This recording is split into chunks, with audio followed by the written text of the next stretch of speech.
pour un nouveau coup de cœur. Donc, ce nouveau coup de cœur, quel est-il?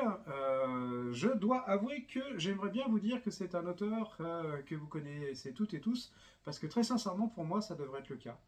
Euh, pour une simple et bonne raison, c'est qu'il a déjà eu beaucoup de prix chez nous, hein, et ses albums, notamment certaines de ses collaborations, n'ont pas été faites avec n'importe qui.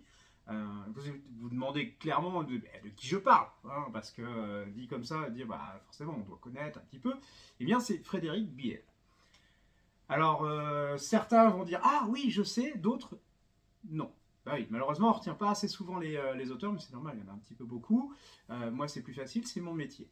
Maintenant je vais vous parler de quel album? Son dernier album, À la recherche de l'homme sauvage, aux éditions Delcourt. Donc, là, cet album, il est tout seul. Il fait tout seul. Alors pourquoi je vous dis que vous devriez le connaître? Bah, parce qu'il a déjà travaillé avec des grands noms, comme le fameux couple Charles.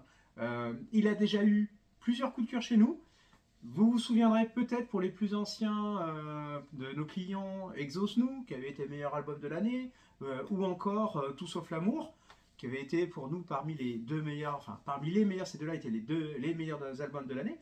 Là, il se lance avec À la recherche de l'homme sauvage. Alors ce qui est intéressant avec le dessin de Billet, c'est qu'il a plein de palettes. Alors, pas en termes de couleurs, parce que quelque part, ça vous rappellera peut-être un petit peu Rochette au niveau du grain, au niveau de l'ambiance rocheuse, etc. Mais ce que je veux dire, d'un album à l'autre, il sait adapter son ton, son ambiance à son récit, et c'est ce qui fait une de ses grandes qualités. Donc là, à la recherche de l'homme sauvage, qu'est-ce qu'on a? On a un récit d'aventure, on a un récit humain, et on a aussi quasiment un récit ethnographique.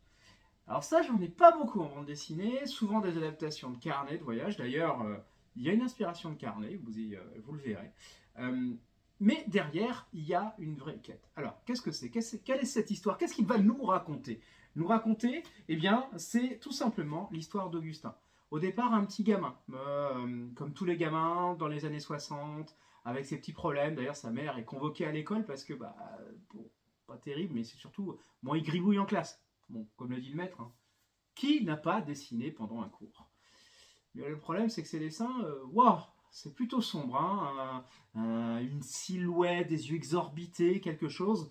Et là, une conversation va s'engager entre le maître et l'instituteur et la mère qui va expliquer qu'Augustin fait cauchemar sur cauchemar, qu'il est hanté par ce personnage depuis qu'il est tout petit. Alors, est-ce qu'il y a la mort de son père ou est-ce qu'il y a autre chose? Ça, c'est une autre histoire. Mais toujours est-il que ça ne va pas le quitter. Ce qui fait que 10 ans plus tard, un peu plus même, alors qu'il est adulte, eh bien, il est toujours hanté par ses cauchemars. Sauf que c'est devenu un étudiant brillant. Il côtoyait le muséum, pas très très loin d'où il habitait. Il voyait toutes ces créatures. Du coup, il se retrouve à travailler dans le côté préhistorique, dans la recherche, etc. D'ailleurs, mis sous la houlette quelque part d'un grand professeur qu'il a pu rencontrer. Mais tout ça, ça va comment dire, ne pas lui suffire. Il a envie de plus, il a envie de découvrir, il est hanté par ce personnage. Donc, qu'est-ce qu'il fait? Il décide de tout plaquer. Tout plaquer pour partir à la recherche de cette fameuse créature, de cet homme sauvage qu'il a pu croiser dans un récit. Alors, chose drôle, tout commence avec un album, une BD, pas n'importe laquelle. Hergé, Tintin au Tibet, et vous savez forcément de quoi je parle, donc le Yeti. Tout ça va donner corps à cette recherche, à ce sens qu'il cherche à donner à ses visions, en petit à petit avec l'étude de ses connaissances, en cherchant plus loin le côté ethnographique, le côté réel potentiel. Pour beaucoup, c'est une chimère. Mais voilà, il décide de tout plaquer pour partir à la recherche de cet homme sauvage. Yeti, il n'y croit pas vraiment. Lui, ce qu'il recherche, c'est vraiment l'origine, ce qui se cache derrière tout ça. Et au détour d'un récit, d'un journal d'expédition, il a peut-être la trace de quelque chose et il décide d'aller le découvrir lui-même. Mais c'est un départ risqué. Départ parce qu'il plaque tout. Sa compagne, son professeur. Autant vous dire que ça va laisser un trou béant. Mais ça va plus loin.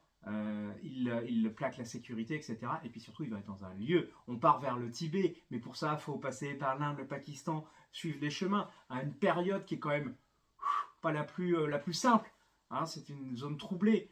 entre le Pakistan qui commençait à s'installer et puis les rumeurs d'espionnage et autres, un bon occidental qui arrive là-bas, ça va pas être ça. Et c'est ce chemin qu'on va suivre, cette quête, cette initiation, ce parcours. On nous laisse aucun doute sur l'existence ou pas de ce personnage, mais on voit bien que lui, il croit. Donc, qu'est-ce qui se passe derrière? Qu'est-ce qui se cache? C'est tout ce qu'on va découvrir. Puis, quelle va être la finalité de son voyage? Est-ce qu'il va être fatal, létal? Ou au contraire, est-ce que ça va être une libération? Mais une libération pour qui? Pour lui? Ou pour ceux qui vont creuser sa route? Et bien, c'est toute l'histoire qu'on va suivre à la recherche de l'homme sauvage. Donc, je vous souhaite une très bonne lecture parce que franchement, il est à découvrir. On se laisse bercer, c'est vraiment une aventure. On a des paysages qu'on n'a pas l'habitude de voir à une époque qui n'est pas forcément la plus connue. Franchement, c'est super intéressant à se laisser bercer. Un récit presque doux amer, comme c'est très très bien le faire Frédéric Biel. Je dois avouer que là, c'est une bonne surprise.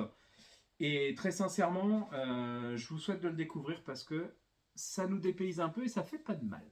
Donc, je vous dis à très bientôt. Comme d'habitude, si vous voulez plus d'informations, vous savez où nous trouver. Et puis, bah, à très vite. Allez, à bientôt. Au revoir.